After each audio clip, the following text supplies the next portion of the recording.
ce jour, je suis heureux d'accueillir Olivier Piacentini. Bonjour Olivier Piacentini. Bonjour Martial. Vous étiez venu présenter à TV Liberté votre ouvrage intitulé « Vers la chute de l'Empire occidental ». Et là, vous poursuivez votre démarche, votre sillon, oserais-je dire, oui. en publiant « Le crépuscule de l'Occident » aux éditions L'Harmattan. La différence, finalement, entre les deux livres que je viens de citer, c'est quand même l'angle d'analyse des racines du déclin de nos sociétés européennes. On avait eu une analyse géopolitique et économique. Là, ça n'est plus exactement la même chose. Pas du tout. En fait, mon cas s'aggrave, puisque j'étais déjà déclinologue. Maintenant, je suis décliniste. C'est-à-dire, je me complais et je me morfonds dans le pessimisme. C'est ce que certains, certainement, vont trouver à dire. Mais en fait, en réalité, les deux livres sont complètement différents. Le premier livre, Vers la chute de l'Empire occidental, qui était paru aux éditions de Paris, est un livre qui analyse la situation géopolitique et économique de l'Occident par rapport aux autres civilisations ou aux autres pôles de puissance sur la planète. Celui-ci, Le crépuscule de l'Occident, il analyse les causes profondes, sociologiques, économiques du déclin de l'Occident. Il analyse en fait ce qui, en nous, occidentaux, nous a conduit à baisser notre garde, à abandonner nos valeurs et en fait à abandonner toutes les lignes de force de nos civilisations. Alors c'est vrai qu'il y a un point de vue qui est, disons, plus sociologique dans cet ouvrage.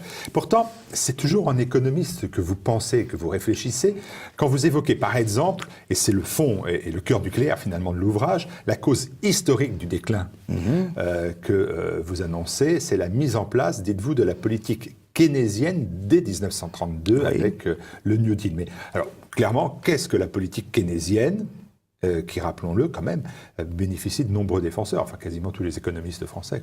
C'est carrément un dogme chez les économistes, et ça l'était d'ailleurs encore plus dans les années 60, 70.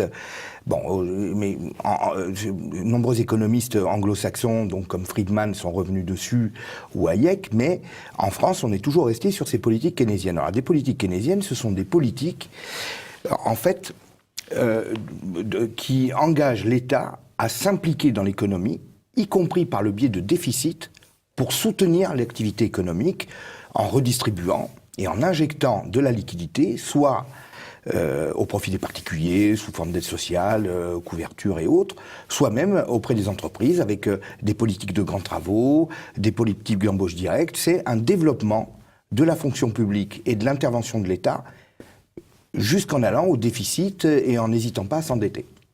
Ça a fonctionné, non ? Vous parlez de l'endettement. Oui, l'endettement a fonctionné, effectivement. On s'est de plus en plus endetté. On a eu l'illusion que ça a fonctionné dans la période des 30 glorieuses, dans les années 50, 60, 70. Pourquoi on a eu l'illusion ? Parce que finalement, l'économie, en quelque sorte, a redémarré d'elle-même du fait de la reconstruction nécessaire. Et à ce moment-là, d'ailleurs, l'implication de l'État était tout à fait valide. Elle était tout à fait pertinente, puisqu'il fallait que l'État s'implique pour reconstituer toutes les infrastructures et recréer une économie qui fonctionne. Le problème de ces interventions de l'État, si vous voulez, c'est qu'elles impliquent des embauches de fonctionnaires qui après sont pérennisées. Or, Keynes, lui, l'a toujours dit, ces interventions de l'État, ça doit être l'effet starter, en quelque sorte, de l'économie. C'est sur 2 ou 3 ans, quand l'économie va mal, qu'on injecte de la liquidité et que l'État s'implique davantage pour soutenir l'économie. Or, à partir des années 50-60, les interventions de l'État et les déficits sont devenus permanents. Et c'est bien ça qui crée ce système d'économie totalement assistée que j'ai appelé la morphine keynésienne. Oui, c'est ça. Vous dites qu'avec cette politique, l'Occident a été placé sous morphine. L'image, elle est parfaitement claire, notamment donc au sortir de la Deuxième Guerre mondiale. Et vous affirmez aussi que ça a permis une évolution de l'État de façon tentaculaire, c'est-à-dire un État qui est donc a multiplié de fait ses terrains d'intervention.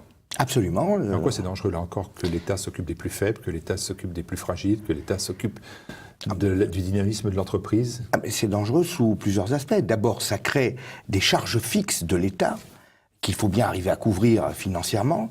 Et comme ça fait à peu près 35 ans qu'on n'arrive plus à les couvrir, puisque ce sont des charges fixes et des charges qui sont lourdes, que se passe-t-il ? On est tous les ans en déficit. Depuis 15 ans, on est en déficit au-delà des limites fixées par les critères de convergence de Maastricht, qui sont 3% du PIB. Alors on vous dit 3% du PIB, on a l'impression, mais sur le budget de l'État, ça représente 20%. C'est-à-dire que l'État gère ses comptes comme un ménage qui dépenserait 20% de plus de ce qu'il gagne, et qui va couvrir avec des prêts. Donc il y a déjà ce danger-là d'un enlisement financier qui est de plus en plus préjudiciable et que l'on voit aujourd'hui de plus en plus se concrétiser. Il y a un deuxième danger pour moi, c'est l'aspect morphine. C'est le mot morphine.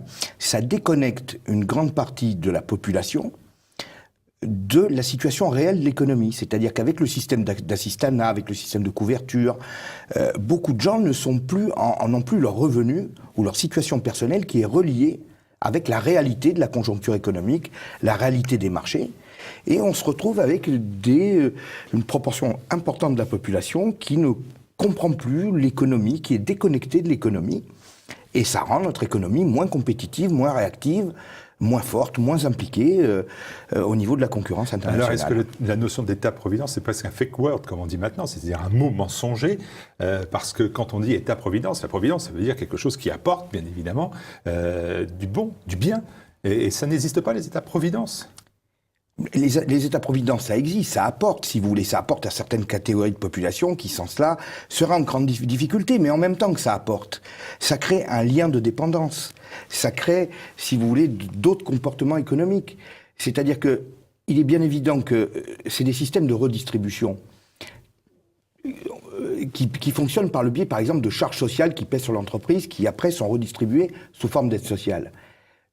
Qu'est-ce que ça donnerait si on baissait considérablement les charges sociales des entreprises et si en face on baissait également les aides sociales? Peut-être que les entreprises ayant moins de charges embaucheraient plus et qu'on aurait donc par ce biais-là moins de chômeurs, moins de gens déconnectés de l'économie, moins de gens déconnectés du travail et de la société.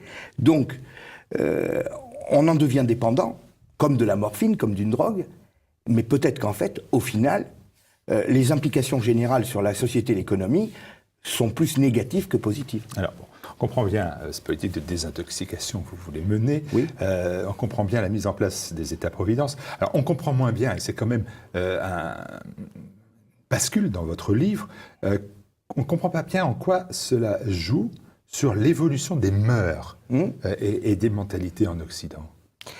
Alors, si vous avez bien lu mon livre, le premier chapitre, c'est donc l'Occident placé sous morphine, la morphine keynésienne. Le deuxième chapitre, c'est la jeunesse exige son droit au bonheur, et tout de suite. Il se trouve que la jeunesse qui est arrivée à maturité dans les années 60, qui a 20 ans, qui arrive sur le marché du travail, c'est la première jeunesse, la première génération de l'histoire de l'humanité qui n'a pas connu la faim, qui n'a pas connu les privations, qui n'a pas connu la misère, qui n'a pas connu la guerre. C'est une génération qui est cocoonée dans le grand bain de l'État-providence, qui se sent protégée, d'autant plus qu'à l'époque, on connaissait le plein emploi. Et c'est une génération qui est née dans le confort. Ses parents ont dû se battre pour arriver à cette situation de confort, et ils ont pris cette situation de confort comme une bénédiction, mais cette génération-là, cette génération du baby-boom, elle est née dedans. Et en naissant dedans, elle a été justement, en quelque sorte, intoxiquée par la morphine keynésienne, et elle s'est dit que, quoi qu'elle fasse, quoi qu'il arrive, elle allait continuer à vivre dans ce confort, et elle allait déporter ses orientations et ses priorités, non plus sur le travail, la réussite ou autre, mais sur les loisirs, le confort, le bien-être, l'épanouissement personnel, la liberté des mœurs. C'est beaucoup de revendications qui vont suivre dans ce sillage. Oui. Je comprends, la fameuse morphine, elle est distribuée aux Occidentaux, voilà. Ça endorge, donc bien compris, l'énergie et la volonté des peuples. Alors là, vous évoquez votre homme nouveau, c'est celui de mai 68, donc ça c'est une rupture avec les générations précédentes. Jusque-là, nous sommes totalement d'accord. Totalement d'accord, et observez bien que finalement, les bolcheviks avaient voulu l'émergence d'un homme nouveau qu'ils n'ont jamais réussi à faire apparaître dans le fond, c'était superficiel. Mai 68 et toutes ces générations et la morphine keynésienne a peut-être fait émerger un vrai homme nouveau, l'homme hédoniste et l'homme qui, à grande échelle, va privilégier son épanouissement personnel plutôt que sa réussite et plutôt que la réussite du pays. Ok, alors à partir de là, Olivier Piacentini, vous dites, alors là, faites tout un chapitre assez surprenant sur, j'allais dire quasiment un dégagement, sur le mode de vie hippie. Alors là, vous faites une fixation sur les hippies, vous dénoncez avec fracas, c'est parce que vous n'en fûtes pas, vous étiez trop jeune. Alors, j'étais trop jeune. C'est pas Verdun, c'est pas le sacrifice d'une génération, tout de même. N'exagérons rien, bien sûr. Non, mais là, c'est... Mais il fallait pas aller à Woodstock. Mais Woodstock, tout le monde l'a vu. On a vu le film, on a écouté les musiques, on a vu des images, donc beaucoup de gens. Le mode de vie hippie, si vous voulez, les hippies se sont développés un petit peu comme une secte. C'était très peu de gens, finalement, qui basculaient dans le mode de vie hippie. Et puis, c'était pas un discours politique, mais c'était quelque chose qui était voyant. Par l'habillement, par les mœurs. Les hippies cherchaient à s'exhiber, cherchaient à se faire connaître pour montrer qu'eux, ils étaient heureux. Montrer qu'eux, ils étaient heureux parce qu'ils refusaient le travail, ils refusaient la religion, ils refusaient un mode de vie formaté, ils voulaient vivre comme ils voulaient, ils refusaient la famille traditionnelle, etc. Et ils s'exhibaient pour que les gens les voient. Et ils s'exhibaient aussi par le biais d'un art nouveau, évidemment l'art psychédélique, la musique, etc. Et beaucoup de gens ne sont pas devenus hippies, parce que, il fallait bien quand même rentrer un peu dans les normes dans la société pour pouvoir profiter quand même du confort qu'elle offrait. Mais petit à petit, ce mode de vie a attiré des sympathies. Alors des gens ont adapté leur vie quotidienne à ça. On a dit, finalement, pourquoi pas ça ? Ah bah oui, pourquoi la famille traditionnelle, finalement, est-ce qu'on peut pas finalement avoir d'autres types de mœurs, etc. La religion, etc. L'armée, mais à quoi bon ? Et petit à petit, c'est l'ensemble des piliers qui constituaient la structure de notre société qui ont été rongés. Alors, pas que par les hippies, j'en parle en fait comme d'un exemple, parce que là encore, c'était voyant, mais c'est quand même assez parlant. Nous sommes tous devenus un petit peu des hippies dans l'âme, quelque peu, un petit peu. Ça n'a pas échappé que les hippies d'hier qui étaient à Woodstock sont aujourd'hui ceux qui dirigent encore les entreprises, les grands journaux de la presse, etc. Donc ils ont cessé d'être hippies, ils sont devenus bobos. Oui, mais en fait, si vous voulez, les bobos sont peut-être des hippies qui ont commercialisé leur mode de vie. Et j'en parle d'ailleurs dans un des chapitres du livre qui s'appelle « La mutation du capitalisme », où effectivement je montre que toute la structure, les grandes multinationales, les grandes entreprises et la finance ont exploité ce courant-là. Ils l'ont exploité d'un point de vue commercial, en vendant des marques totems et en poussant à la consommation, à l'hédonisme, au loisir. Donc, en fait, le mode de vie hippie a fini par être recyclé par la société marchande. Et il n'est guère étonnant de retrouver des ex-hippies ou des ex-68ards à la tête de grandes sociétés. Vous évoquez des États qui sont paralysés. Vous dites entre les lobbies, les groupes de pression et aussi les mouvements sociaux, finalement trois strates. Est-ce que ce n'est pas dans l'ordre naturel des choses, finalement, que de céder aux catégories les plus vindicatives ou les plus militantes du peuple ? Absolument. En fait, à partir donc des années 60, avec ces générations du baby-boom, on a basculé dans la revendication permanente et tous azimuts. Revendication sociale, salariale, revendication à des couvertures sociales, revendication à plus de vacances, revendication à les mêmes droits pour tel ou tel type de famille, etc., d'autres droits sociétaux, Et alors, si vous voulez, dans cette espèce de maelstrom de revendications, eh bien, c'est toujours les plus forts qui vont réussir à obtenir le plus, parce que c'est eux qui vont se faire entendre. L'État est affaibli par tout cet ensemble de revendications, d'agitations, comme il y a pu y en avoir dans les années 70, et qui en France continue un peu, il faut bien le dire, même les décennies récentes ou les années récentes. Et bien entendu, l'État, s'affaiblissant, va finir par céder aux plus vindicatifs, aux catégories qui savent le mieux se faire entendre, aux tribus les plus fortes, qui savent le mieux actionner les médias, le mieux imposer un rapport de force par la rue ou par les médias. Reprenons le titre de Maffezoli, Michel Maffezoli, vous évoquez aussi la transfiguration du politique et la tribalisation du monde. Une tribalisation qui se déroule d'ailleurs dans un océan de vide, dites-vous. Qu'est-ce que ça veut dire, la transfiguration du politique et la tribalisation du monde ? La tribalisation du monde, ça veut dire que on est passé d'un homme d'une société moderne, c'est-à-dire un homme rationnel qui construisait sa vie avec des objectifs et qui essayait d'atteindre ces objectifs d'une manière rationnelle en se pliant à des conventions sociales, en se pliant à certaines contraintes de la vie sociale. Et puis on est passé à la société postmoderne, et cette société postmoderne, elle a vu émerger un homme nouveau, comme on a parlé, qui, lui, ne veut plus rien céder à son épanouissement personnel, à ses envies, à son mode de vie. Il veut que tout ça soit prioritaire. Et il n'est plus prêt à accepter des contraintes. Et cet homme nouveau, donc Ils revendiquent, ils s'agitent, ils réclament, etc. Et puis, ils se sociabilisent d'une nouvelle manière. Ils se sociabilisent dans le cadre de ce que j'ai appelé les néo-tribus. C'est-à-dire qu'il va choisir des tribus qui vont être le réceptacle de ses envies, de ses passions, et il va rencontrer et vivre sa vie dans différents types de tribus. Alors ça peut être des clubs de danse disco, ça peut être tout ce que vous voulez, ça peut être des associations gays, ça peut être des clubs d'amateurs de lecture de tel type, etc., etc. Et c'est dans ce cadre de cette sociabilisation qu'il va trouver son épanouissement social. C'est plus dans le cadre des grandes institutions, c'est dans ce cadre-là. Et toutes ces tribus vont être amenées à revendiquer des droits, à vouloir être exposées, à vouloir avoir plus de droits. Elles vont à la fois, je dirais, réclamer de l'État ou des médias ou une reconnaissance. Et les individus vont beaucoup œuvrer dans ce cadre-là. Et on va se retrouver avec une société qui est éclatée en une myriade de néo-tribus, comme on l'a aujourd'hui, le lobby gay, le lobby ci, le lobby là, enfin, on peut le constater. Qu'est-ce qu'on fait concrètement? C'est le crépuscule de l'Occident. Je comprends bien cette chronique de la décadence, et même si on y souscrit à 100% ou à 50%, que fait-on, Olivier Piacentini? Quel est l'avenir? Quel est l'avenir? Je crois que... Je comprends qu'on soit décliniste, mais qu'est-ce qu'on prévoit ensuite? On ferme la porte, on éteint la lumière? Non, moi je crois tout simplement, vous savez, moi je crois à la liberté, donc c'est pas moi qui vais vous dire qu'il faut arrêter, il faut vivre comme ci, comme ça, etc. Moi je crois à la liberté, mais je crois aussi qu'une nation, elle a des intérêts, et que les intérêts de cette nation ne peuvent être défendus que si on fait la promotion de telle ou telle valeur de référence, telle ou telle norme, telle ou telle façon de vivre. Il est bien évident que si on fait la promotion du contraire, on va dans des situations comme elle est actuellement, d'une nation atomisée et qui n'a plus de ligne directrice. Donc l'État doit redevenir fort, non pas en étant obèse à la mode keynésienne, mais en étant musclé, c'est-à-dire en dégageant des priorités qui correspondent aux intérêts du pays, de son économie, de sa puissance, et il doit promouvoir des valeurs de référence qui vont recréer une certaine unité nationale. Alors bon, j'ai dit ça, c'est très général. Macron ne dit rien de plus dans ses vœux du 31 décembre. Il le dit, oui, mais est-ce qu'il le fait? Il n'a peut-être pas eu le temps. Alors oui, on ne va pas lui faire le procès d'intention. Mais je vous ferai juste observer une petite chose. On vous dit que Macron est ultralibéral et que bon, c'est le président des riches, etc. Alors peut-être le président des riches, ça c'est vrai, hein, la tribu des riches, c'est vrai.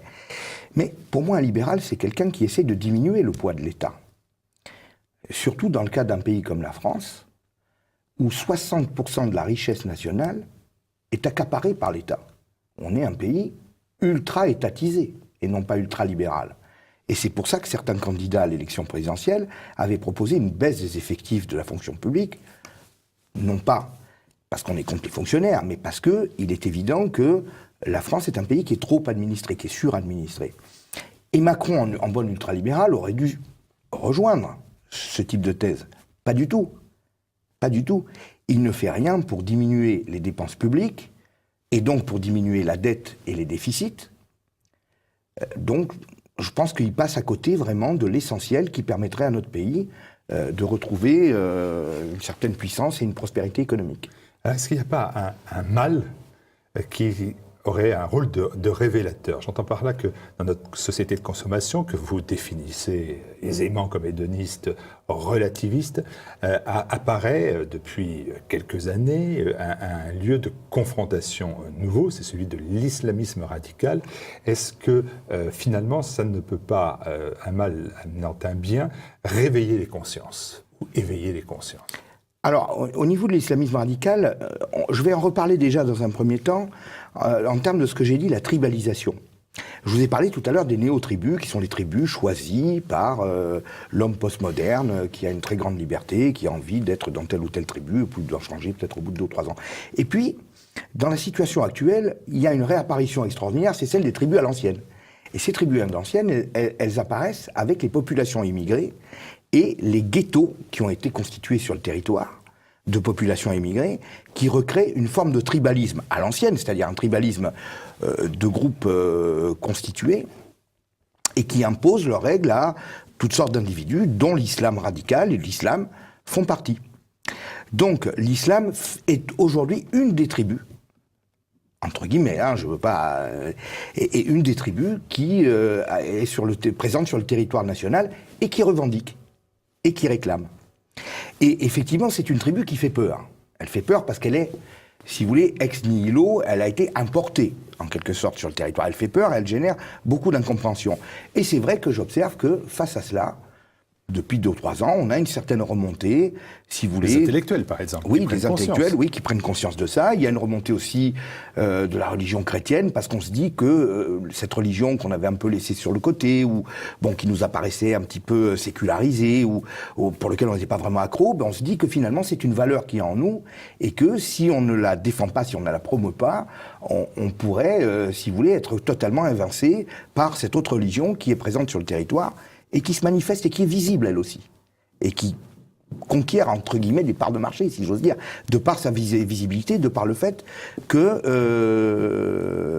les musulmans en parlent. Ils n'ont pas peur de parler de leur religion comme nous. Donc ça recrée à la fois une résurgence des valeurs du christianisme, et ça crée une résurgence de la conscience de notre culture occidentale, chez certains intellectuels et également au sein du peuple français. Ça peut être effectivement un effet mobilisateur. Et comment font les gens qui ont pris conscience de ce déclin comme vous? Qu'est-ce qu'ils sont amenés à faire? Une nouvelle fois que j'ai dit fermer la porte et éteindre la lumière, est-ce qu'il faut attendre de manière avec une fatalité, ou est-ce qu'on crée ce que j'appelle souvent moi des communautés de résistance, avec d'ailleurs les notions qu'on veut bien donner à ce terme de communauté? Moi j'ai l'impression, si vous voulez, que beaucoup de gens en France ressentent un très grand malaise, ont bien conscience que ça ne va pas, mais ils n'arrivent pas à analyser forcément le fond des choses, parce qu'il y a, si vous voulez, l'écume de l'actualité quotidienne qui embrume un petit peu la visibilité des grandes tendances. C'est beaucoup pour ça que j'écris. J'écris pour que les gens arrivent à voir les grandes tendances des évolutions de notre société depuis 25 ou 30 ans, qui sont souvent brouillées par... tous les soubresauts de l'actualité, toutes ces chaînes en continu qui peuvent donner lieu à des orientations complètement différentes. On a du mal à distinguer les grandes tendances. Donc j'écris des livres par rapport à ça. Face à tout ce phénomène, moi j'écris pour que les gens essayent de prendre conscience de la situation. Et puis il y a aussi des médias comme les vôtres qui essayent bien entendu eux-mêmes de bien montrer ce qui ne va pas dans notre société, de bien montrer les évolutions perverses de notre société depuis 30 ans, qui en sont conscients et qui essayent d'en faire prendre conscience aux gens. Et à partir de là, peut-être qu'on va arriver à se rassembler sur des vraies valeurs, qui sont, à mon avis, les valeurs de l'économie occidentale, du travail et de la religion chrétienne. Bon, le monde de demain n'est pas forcément triste, alors. On espère qu'on va réussir à remobiliser les énergies alors et à reprendre le dessus. Votre énergie, à vous, j'ai encore 1 minute, j'en profite, elle est totale, puisque on parle de ce livre, que déjà on en annonce un prochain, oui, intitulé « La mondialisation totalitaire ». Aux éditions de Paris. Des bonnes informations. Oui, on oui. va parler de quoi cette fois-ci? On poursuit dans le sillon, ou on change de... Bon, c'est un autre discours, c'est-à-dire que c'est dans le livre « La mondialisation totalitaire », je décris la prise du pouvoir à l'échelle mondiale par les grandes puissances financières, les grandes multinationales et les grandes sociétés du numérique, et de quelle manière elles font évoluer les mœurs, les mentalités, la culture des populations pour les faire entrer dans une culture mondialisée qu'elles voudraient imposer à peu près à tout le monde pour garantir leurs intérêts. Donc c'est exactement ce que ce livre évoque. Donc c'est... on attendra pour en discuter, bien évidemment, sur TV Liberté, bien évidemment. Merci Martial. Chronique de la décadence, elle est théorisée, c'est aux éditions L'Harmattan. Olivier Piacentini, merci beaucoup. Merci Martial.